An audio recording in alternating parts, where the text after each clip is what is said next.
iyadoo kambeynka ololaha doorashooyinka uu si rasmi ah uga bilowday shalay dhammaan gobolada iyo degmooyinka Jamhuuriyadda Soomaaliland ayaa waxa maanta wacdaro la yaab leh soo bandhigay boqolaal ka mid ah taageerayaasha xisbiga talada dalka haya Kulmiye. Wacdarahaas oo ay ku muujinayeen taageerada ay u hayaan xisbiga Kulmiye ayaa waxay socod dheer ku soo mareen shaariicada waaweyn ee magaalada Ceelaf Weyn. Socod dheer kadib waxay boqolaalkan taageerayaasha ah isugu soo biyashubteen rugta loo aasteeyay dabaaldegooda. Ugu horreyn waxa goobtaasi ka hadlay qaar ka mid ah taageerayaasha xisbiga Kulmiye oo isugu jira abwaaniin mas'uuliyiinta xisbiga Kulmiye degmada Ceelaf Weyn iyo taageerayaal kale oo dhamaantood sheegay inay xisbiga Kulmiye ku taageeri doonaan cudud iyo hand iyo cod fartoodana ay ugu hiilin doonaan maalinta cod bixinta. Waxayna yiraahdeen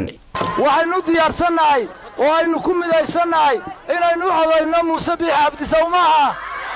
ilaahu marqaati ka ahaw diyaar baanu nahay daacad baanu nahay ilaahay baan arka been ku hadli mayno marka waxaan u sheegayaa xisbiyada qaranka ee saaxiibaday han madaxweyne ayaad leedihiin xisbi kasta wuxuu ku tamaniyaa inuu dalka qabsado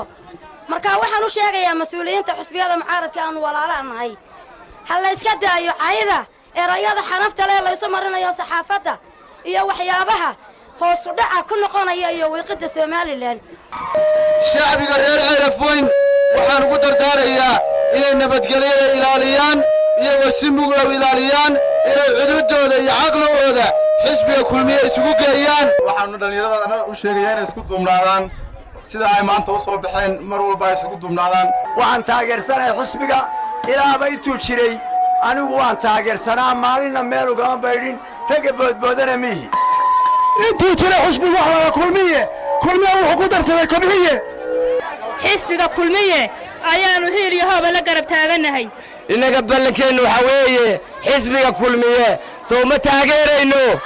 sidoo kale waxa iyaguna goobtaasi ka hadlay maareeyaha madbacadda qaranka Soomaaliland iyo mas'uuliyiinta ololaha kambeynka xisbiga Kulmiye degmada Ceelaf Weyn oo uga mahadnaqay taageerayaasha xisbiga Kulmiye sida ay u muujiyeen taageerada ay u hayaan xisbiga Kulmiye. Ceelaf Weyn waxa inoo ballana 13 bisha xisbiyada kale hay iskaga warwareegeen Ceelaf Weyn waa Kulmiye marka uuna soo insha Allah ta'ala xukuumadda cusubna Ceelaf Weyn way ku suntanaan doontaa wax qabadkeeda iyo deegaankeeda hore ayay Ceelaf Weyn isu muujisay hore ayay uga mid ahayd xisbiga Kulmiye codkiini maantana martiba la idinka yahay meel baa lagu og yahay waa yaacay oo waa dhuuntay oo isagoo wadda kale ku dhuumanaya ama Raashiya ha tago ama Finland ha tago waxa ugu qaalisan waa nafta dhammaantiin qof naftiisa ay siinaya ma jiro Muuse Biixi Cabdi dalka naftiisa uu soo horay gabagabadiina waxa soo afmeeray munaasabadan gudoomiyaha kambeynka xisbiga Kulmiye degmada Ceelaf Weyn Maxamed Idle Cabdulle waxaan idin Ceelaf Weyn iyo garada waa Ohio waa magaalo Mareykan ku taala hadba dhinaca ay raacdo ayaa guushu raacda waxa reer Hargeysa waxay yiraahdaan cidda reer Gabiley raacdo ayaa guushu raacda bal inaga iyo Gabiley waa la isu keeneegi doonaa Axmed Mursal Askar TV-ga caalamka Universal Ceelaf Weyn.